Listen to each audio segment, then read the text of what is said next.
हैं आप सब? आई होप बेहतर होंगे। Welcome back to my channel Urdu easy classes lesson 51 में आज आपका स्वागत है। तो मेरे प्यारे स्टूडेंट, आज मैं आप लोग को उर्दू ग्रामर की स्टार्टिंग करने वाली हूँ। और आज मैं अपने स्टूडेंट को बताने वाली हूँ वाहिद और जमा, यानी कि वाहिद और जमा किसे कहते हैं। ठीक, बिल्कुल शॉर्टकट में और बिल्कुल ही इजी तरीके से ऐसा ट्रिक के साथ ऐसा बताऊंगी कि बिल्कुल ही समझ में आ जाएगा। वाहिद जमा नाम से कितने स्टूडेंट सोचेंगे कि ये कितना कठिन शब्द है और ये कितना मुश्किल होगा, कितना डिफिकल्ट है, लेकिन ऐसा कुछ भी नहीं है।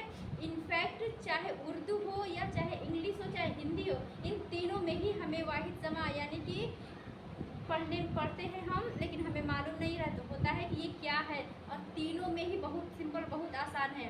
तो जैसा कि मैं बता रही हूँ, वाहिद मतलब यहाँ पे मैंने लिखा है वाहिद एंड जमा। तो वाहिद मतलब एक और जमा मतलब बहुवचन होता है। ठीक, वाहिद मतलब और बहुवचन मतलब इसको बोलते हैं एक वचन हिंदी में, और इसको बोलते हैं, हम बोलेंगे बहुवचन। और इंग्लिश में इसको बोलेंगे हम सिंगुलर नंबर और इसको बोलेंगे प्लूरल नंबर। ठीक, बिल्कुल सिंपल तरीके से। तो हिंदी में मान लीजिए हम इसको पढ़ते हैं ये पेन, तो पेन का हो जाता है पेने। ठीक, ऐसे ऐसे बहुत सारे वर्ड है। तो मतलब एक से एक चीज़ को हम एक वचन बोलेंगे और एक से अधिक चीज़ों को हम बहुवचन बोलेंगे। जैसे एक आँख को एक वचन बोलेंगे और दो आँख को बहुवचन बोलेंगे। ठीक है, और इसी तरह एक से अधिक चीज़ों को हम बहुवचन बोलेंगे। और ठीक है, तो जैसे कि मान लीजिए मेरे पेन है, तो ये पेन हमारा वाहिद हो गया। ठीक है, यानी कि एक वचन हो गया, सिंगुलर नंबर हो गया। अगर कई ठो पेन रहेंगे इसके अलावा तो वो जमा हो जाएगा, यानी कि प्लूरल नंबर हो जाएगा, बहुवचन हो जाएगा। बस बिल्कुल वही है। यहाँ पे मैंने कुछ लिखे हैं, वर्ड लिखा है, जिसे मैं फटाफट आपको बता देती हूँ ताकि आप लोगों को समझने में और ही आसान हो जाएगा।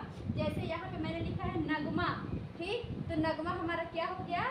वाहिद हो गया। ये हमारा वाहिद हो गया, नगमा मतलब वाहिद हो गया।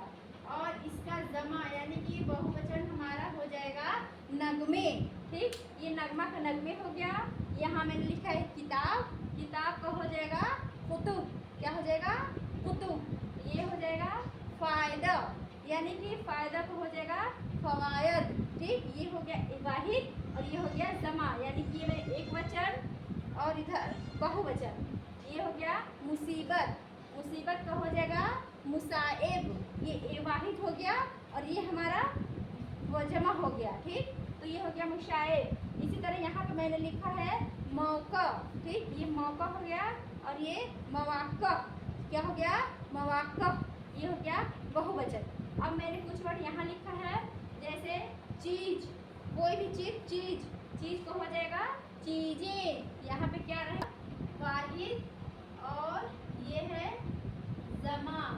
ठीक, ये है जमा। तो ये हो गया चीज, ये हो गया चीजें, यानी कि लास्ट में क्या है? नून गुन्ना हमारे नाक से जो निकल रहा है, नून गुन्ना जिसको मैंने पढ़ाया है, ये हो गया चीजें। ये हो गया गिलहरी, गिलहरी वाहिद हो गया और जमा क्या हो गया? गिलहरियाँ। ठीक, इसी तरह यहाँ पे हो गया खूबी, ये हो गया खूबियाँ।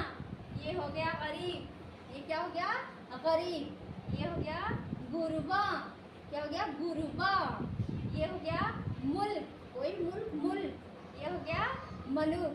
ठीक, इसी तरह यहाँ पे मैंने कुछ वाहिद जमा लिखे हैं। आशा करती हूँ आप लोग को बिल्कुल भी समझ में आ गया होगा। ठीक है, ये मैंने सबसे पहले वाहिद जमा ग्रामर में इसलिए बताया है, इसलिए स्टार्टिंग किया है, क्योंकि हम जैसे जैसे स्टार्टिंग पढ़ेंगे, मतलब जैसे जैसे आगे बढ़ते जाएंगे, आगे पढ़ते जाएंगे, वैसे वैसे हमें सबसे पहले इसका ज़रूरत पड़ेगा। और ये वर्ड, ये लफ्ज़ बहुत बार आएगा। ठीक, वाहिद और जमा बहुत बार आते जाएगा। तो हमें स्टार्टिंग में ही जब इसके बारे में मालूम रहेगा और पता रहेगा, तो हमें कोई दिक्कत नहीं होगा समझने में, और हम आसान तरीके से समझ पाएंगे उसको। और इसके बारे में जान जाएंगे तो हमें आगे जानने में या मतलब कोई समझने में कोई प्रॉब्लम नहीं होगा। इसलिए मैंने इसको स्टार्टिंग में ही आप लोग को वाहिद जमा के बारे में बता दिया है। अब आई होप आप लोग बिल्कुल समझ में आ गया होगा। आप चाहे तो इसे अभी स्क्रीनशॉट ले सकते हैं। बस फटाफट अपने कॉपी पे इसको नोट कर लीजिए और अगले वीडियो में इंशाल्लाह आगे फिर आऊँगी और एक नए हर्फ के साथ।